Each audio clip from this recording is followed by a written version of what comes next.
நம பார்வதி பதையே ஹர ஹர மகாதேவா.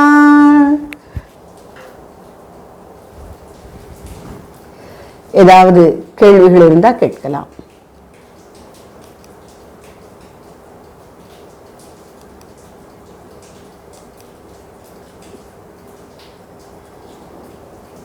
நமஸ்காரம்பா. அம்மா நமஸ்காரம். சொல்லுங்கம்மா. ரமணர் சொல்றாருலம்பா, என்ன யாருக்கு எங்க இருக்குன்னா எப்படி இருக்குப்பா? நமக்கு அனுப்ப வருது எண்ணம். இப்போ அது எப்படிப்பா தேட முடியும்? யாருக்கு எங்க இருக்கு வருது? சரி, நான் கேட்கிறேன்.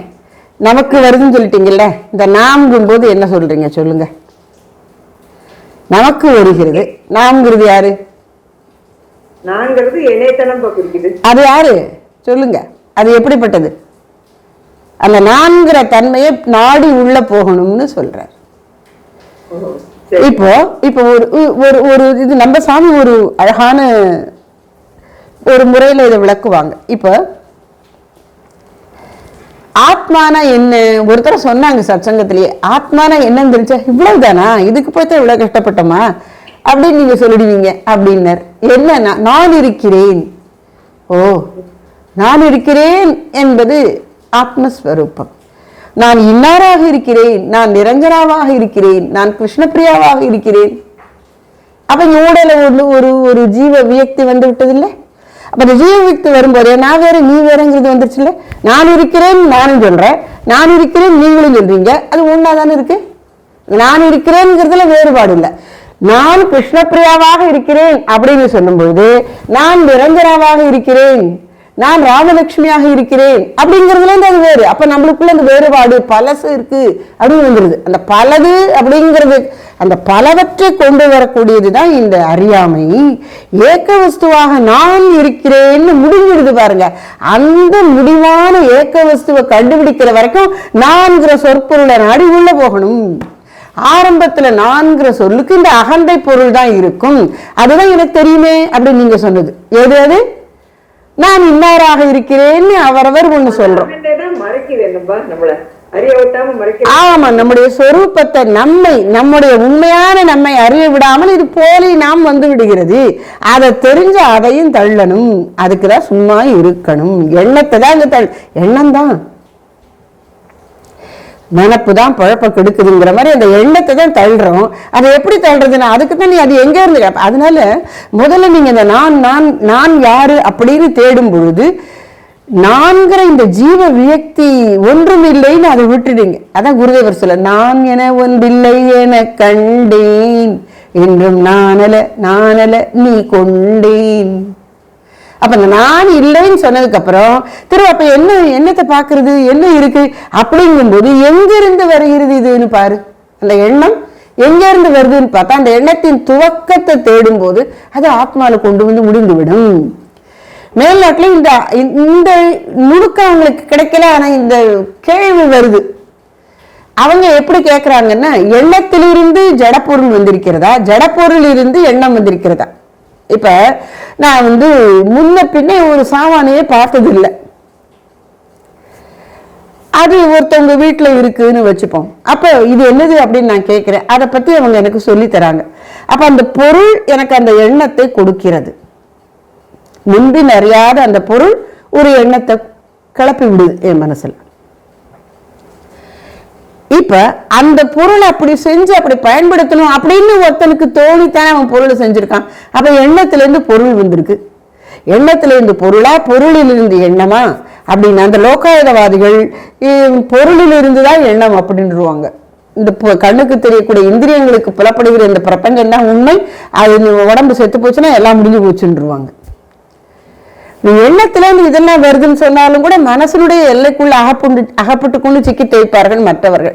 அதுக்கும் மேல போகணும். இந்த எண்ணம் ஜடம் எல்லாம் எதுல இருந்து கிளம்புறதுன்னு அந்த சித் சக்தியிலிருந்து கிளம்புகிறது. சித்தாகிய சைத்தன்யமாகிய பேருணர்விலிருந்து வால் அறிவிலிருந்து கிளம்புகிறது. அதான் உணர்வு அல்லது கான்சியஸ்னஸ். அப்ப அந்த கான்சியஸ்னஸ்ல இருந்து தான் எண்ணம் வரணும். எங்கிருந்து வருகிறதுன்னு சொல்லும் பொழுது எண்ணம் என்கின்ற ஜடப்பொருள் உணர்விலிருந்து தோன்றுகிறதுங்கிறது நம்மளை நாமளே கண்டுபிடிக்கணும். இப்ப விடைய சொல்லியாச்சு, கணக்கு நீ போடுங்கிறார். அதை உள்ள தேடி பார்க்கும்போது இந்த எண்ணம் எங்கிருந்து வருகிறதுன்னு பார்க்கும்போது எண்ணம் ஓஞ்சிரும். இப்படி தேடிக்கொண்டே போனா அது எண்ணமே ஓஞ்சு போயிடும். எண்ணம் ஓஞ்சு எங்க இருக்கணும்? ஆத்மால தான் இருக்கணும். அதுதான் இந்த நான்யார் விசாரத்தினுடைய சூட்சுமம். அதுதான் சும்மா இருத்தல். சும்மா இருக்கிறதுக்கு என்ன செய்யும்? எண்ணத்தை ஒதுக்கணும். எண்ணத்தை ஒதுக்கிறதுக்கு என்ன செய்யணும்? நான் யாருக்கு இந்த எண்ணம் வருகிறது, எங்கிருந்து எண்ணம் வருகிறது, அதை 2 கேள்வியை கேட்கணும். அதுகிட்ட கேட்கும் போதே அப்படியே அதை கண்டுபிடிக்க முயற்சி பண்ணும்போது இது வந்து வேற யாருக்கிட்டையும் நம்ம கேட்கல. இங்க எப்படி இருக்கு? இப்ப நம்ம வந்து ஒரு சாமானை தேடுறோம், ஷெல்ஃபில் பார்க்குறோம், ஒரு புஸ்தகத்தையே தேடுறோம்னு வச்சுக்கோங்களேன். அப்ப அந்த அந்த புஸ்தகத்தை அந்த ஷெல்ஃபில் இருக்கிறத பார்க்கும் பொழுது இதெல்லாம் இல்லை, நான் தேடின புஸ்தகம் இது இல்லைங்கிற மாதிரி அதை ஒதுக்குற வேலையத்தான் நாம பார்க்குறோம். அதுல நிற்க மாட்டோம். நீ என்ன தேட வந்து இதை படிச்சுட்டு உட்காந்துருக்க அப்படின்னு திரும்பி வந்துருவோம். அது மாதிரி நான் எண்ணத்துல நாம சிக்கிட்டு நிற்கவே கூடாது. அந்த எண்ணத்தை புறக்கணிக்கிறதுக்கு என்ன செய்யணும்? அது எங்கேருந்து கிளம்புதுன்னு அதனுடைய அந்த துவக்க புள்ளியை தேடணும். இட்ஸ் சோர்ஸ், ஆரிஜின், அது எங்க இருந்து தோன்றுகிறதுன்னு பார்க்கணும். அது பெஸ்ட். பார்த்தா இது ஓஞ்சி போயிடும், எண்ணம் ஓஞ்சிடும். அங்க வந்து அப்படி ஓ இது நல்லா இருக்கேங்கிற மாதிரி அப்படி ஆனந்தமா இருக்க ஆரம்பிச்சிடும். எண்ணம் ஓஞ்சிடும். எல்லையற்ற பேருணர்வே எஞ்சி இருக்கும். அதைத்தான் அதை கண்டுபிடிக்கிற வரைக்கும் நீ போயிட்டே இருங்கிறார். கொஞ்சம் அப்படி உள்ள போன உடனே இது வந்து திரும்ப எண்ணம் வரும். அதாவது மனசுங்கிறது எண்ணங்களின் தொகுப்பு தானே. அது தன்னுடைய பிறப்பிடத்தில், அது எங்கிருந்து கிளம்புகிறதுனா என்ன, அதனுடைய பிறப்பிடம் எதுன்னு தானே கேட்கிறோம். அந்த பிறப்பிடத்தில் தங்கி இருக்கிறதுக்கு முடியாது. அதுக்கு கொஞ்ச நேரத்துக்கு அப்புறம் மூச்சு முட்டுற மாதிரி வரும், கிளம்பி வந்துருவோம் அப்படின்னு வரும். கிளம்பி வருதுங்கிறது என்ன அர்த்தம்? எண்ணம் வருது, இன்னொரு எண்ணம் வருது. ஆழ் மனசுலேருந்து சித்தத்திலேருந்து இன்னொரு எண்ணம் கிளம்பி மேலே வருது.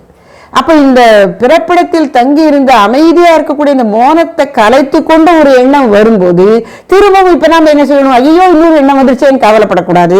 இது எப்படிப்பட்ட எண்ணம்னு அந்த எண்ணத்தையும் ஆராயக்கூடாது. அது எங்க இருந்து வருது அதை ஒரு கேள்வி தர வேற கேள்வி கேட்கக்கூடாது. எங்க இருந்து வருது, யாருக்கு வருது, எங்க இருந்து வருது, அவ்வளவுதான். இந்த 2 கேள்வி தவிர வேற கேள்வி கேட்கக்கூடாது. எதுகிட்ட? அந்த எண்ணத்துக்கிட்ட. அப்படி கேட்கும்போது எண்ணம் கொஞ்சம் கொஞ்சமா ஓய்ந்து விடும்.